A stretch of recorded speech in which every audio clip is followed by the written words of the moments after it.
నిన్న నిన్న exit polls అనంతరం ఈ 5 రాష్ట్రాలలో భారతీయ జనతా పార్టీకి ఉన్న ప్రాధాన్యత ఏందంటే, అస్సాంలో మేము సిట్టింగ్ ఉన్నాం. తర్వాత అదే విధంగా పాండిచ్చేరిలో మా ప్రభుత్వం ఉంది. ఇప్పుడు మిగతాకి సంబంధించినటువంటి కేరళలో కమ్యూనిస్టులు అధికారంలో ఉన్నారు. తర్వాత స్టాలిన్ గారు తమిళనాడులో, అక్కడ టీఎంసీ గారు. అయితే ఈ ముగ్గురు కలిపి ఇండియా కూటమిలోనే ఉండే విషయాన్ని మనం అందరం కూడా గమనిస్తున్నాం. అయితే అయితే భారతదేశ రాజకీయాలను మనం పరిశీలించినప్పుడు ఆ ఫెడరల్ వ్యవస్థలో రాష్ట్రాలలో ఉన్నటువంటి పార్టీలతో కలిపి జాతీయ పార్టీలతో ఒక జట్టుగా కట్టి ఎన్నికలకు వెళ్తున్న సందర్భం, సంకీర్ణ రాజకీయాలు కడుస్తున్నటువంటి సందర్భంలో మనం మాట్లాడుకుంటున్నాం. అయితే భారతీయ జనతా పార్టీ మీరు మీరు మీరు మా స్టార్టింగ్ లో మాట్లాడిన సందర్భాన్ని బట్టి విషయాన్ని బట్టి నేను చెప్తున్నాను. భారతీయ జనతా పార్టీ ఒక ఒక సంపూర్ణమైన మెజారిటీతో ఈరోజు అధికారాన్ని చేపట్టబోతుంది. కాబట్టి 5వ తారీఖు ప్రమాణ స్వీకారానికి ఏర్పాటు చేసుకునే ఉద్దేశం కూడా భారతీయ జనతా పార్టీకి ఉంది. ఇక మనం పోతే మనము పశ్చిమ బెంగాల్ విషయానికి మాట్లాడుకొస్తే, గడిచిన 5 సంవత్సరాలుగా మమతా బెనర్జీ గారి యొక్క అవినీతి, అసమర్థ పాలన, శాంతి భద్రతల లోపల ఆర్జికర్ కాలేజీ గాని, తర్వాత సందేశ్ ఖాళీ వంటి సంఘటనలు గాని, తర్వాత మిగతా అన్ని ఆరోపణలు కూడా 15 సంవత్సరాలుగా ప్రజలు విసుగు చెందారు. ఈరోజు భారతీయ జనతా పార్టీని ఎందుకు గెలిపిస్తున్నారంటే, భయం అనేది అక్కడ ఓడిపోయింది. ఎన్నికలలో ఈవీఎంల దగ్గర క్యూలు కట్టి ప్రజలు చైతన్యవంతంగా 93% ఓట్లతో ఈరోజు నరేంద్ర మోడీ గారి నేతృత్వంలోని అభివృద్ధి నమూనా సబ్కా సాత్ సబ్కా వికాస్ అన్న నినాదంతో, వికసిత భారత లక్ష్యంతో మేము ముందుకు వెళ్తున్నప్పుడు ఎవరైనా ప్రజలు ఖచ్చితంగా అభివృద్ధి చెందిన ప్రాంతాన్ని చూడాలని కోరుకుంటారు. ఎవరు కాదని లేని సత్యం ఇది. ఇప్పుడు 1950 నుంచి మనం 2011 వరకు ఒక మూడు విభాగాలుగా మనం చూసుకుంటే, మొదట కాంగ్రెస్ పార్టీ, 2 కమ్యూనిస్టు పార్టీలు, దాని తర్వాత 2011లో టీఎంసీ ప్రారంభమైంది. తర్వాత స్వాతంత్రోద్యమం ఈ దేశానికి స్వతంత్రం వచ్చిన సందర్భంలో దేశానికి ఎక్కువ పరిశ్రమలు ఉండి, ఎక్కువ ఉత్పాదకతగా కలిగి ఉండి, పారిశ్రామికంగా ఉన్న రాష్ట్రాన్ని కమ్యూనిస్టులు, కాంగ్రెస్, టీఎంసీ ఈరోజు ఆ రాష్ట్రాన్ని వెనుకబడిన రాష్ట్రంగా, దేశంలో 6వ ప్రాంతంగా ఈరోజు జిఎస్టీని గాని, తర్వాత జీడిపిలో గాని ఎక్కువ భాగస్వామ్యం కనిపించే విధంగా తక్కువ చేశారు చూడండి. దీనికి కమ్యూనిస్టులు, కాంగ్రెస్, టీఎంసీ బాధ్యత వహించాలి. దురదృష్టం కొద్దీ ఈ ముగ్గురు కలిసి ఇండియా కూటమిలోనే ఉన్నారు.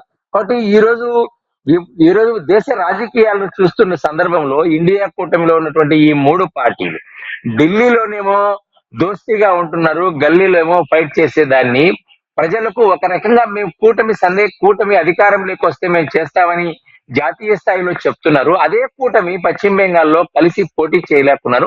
ఇది ప్రజలను ఒక రకంగా వంచటమే. కాబట్టి ఈ వంచన విధానాలన్నింటినీ కూడా ఈరోజు నిశ్చితంగా ప్రజలు గమనించారు. కాబట్టి చైతన్యవంతంగా ఓటర్లు క్యూలో నిల్చుకొని మమతా బెనర్జీ గారికి, కమ్యూనిస్టులకు, కాంగ్రెస్ కు వీళ్ళందరికీ కూడా వ్యతిరేకంగా ఓట్లు వేసిన పరిస్థితి. ఈ రోజు ఇండియా కూటమి కానీ, రాహుల్ గాంధీ గారి నేతృత్వాన్ని కానీ అంగీకరించే పరిస్థితి లేదు. నేను మమతా బెనర్జీ గారి కూటమిని కానీ, తర్వాత కాంగ్రెస్, కమ్యూనిస్టు ఒకటే ప్రశ్న మీ ద్వారా అడగదలుచుకున్నాను. రాహుల్ గాంధీ గారి నేతృత్వంలో మీరు ఇండియా కూటమని చెప్తున్నారు కదా, మీరు ఎందుకు అక్కడ పోటీ చేయలేకపోయినారు కలిసి? కాబట్టి దీనికి సమాధానం చెప్పే పరిస్థితి లేనేలేదు. ఇది మరి ఫ్రెండ్లీ కాంటెస్ట్ అంటారో, మరి ఇంకొకటి అంటారో తెలియదు.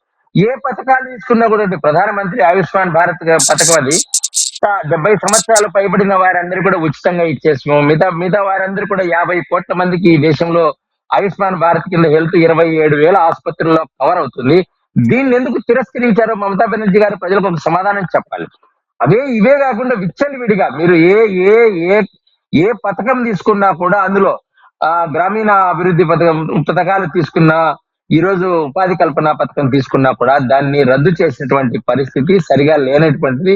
మేము సొంతంగా ఏర్పాటు చేసుకుంటామని మమతా బెనర్జీ గారు నిన్న చెప్పారు. కాబట్టి ఏ విషయంలో కేంద్ర రాజ్యాంగ ప్రతిపత్తి కలిగినటువంటి సంస్థలను అన్నిటి కూడా పశ్చిమ బెంగాల్లో పనిచేసే పరిస్థితి లేదు. ఒక గుండాగిరి చేస్తా ఉంది. కాబట్టి ఈరోజు ఉత్తర బెంగాల్లో కానీ, దక్షిణ బెంగాల్లో కానీ భారతీయ జనతా పార్టీకి ఈరోజు ఖచ్చితంగా బలమైన శక్తిగాను అధికారంలోకి రావడానికి కూడా గమనిస్తుంది. ఎందుకంటే 2011లో మా స్థానము 10% లోపల ఓట్లు, తర్వాత 3 సీట్లు, తర్వాత 2016లో మా లెక్క చూసుకోవచ్చు. తర్వాత 2021లో 77 సీట్లు. కానీ ఈ విధంగా భారతీయ జనతా పార్టీ ముందుకెళ్ళిన పరిస్థితి ప్రజలను కన్విన్స్ చేయగలిగింది. ఎందుకంటే నరేంద్ర మోడీ గారి నేతృత్వంలోని దేశంలో పెద్ద పెద్ద రోడ్లు వేస్తున్నారు, హార్బర్లు కడుతున్నారు, విమానాశ్రయాలు కడుతున్నారు.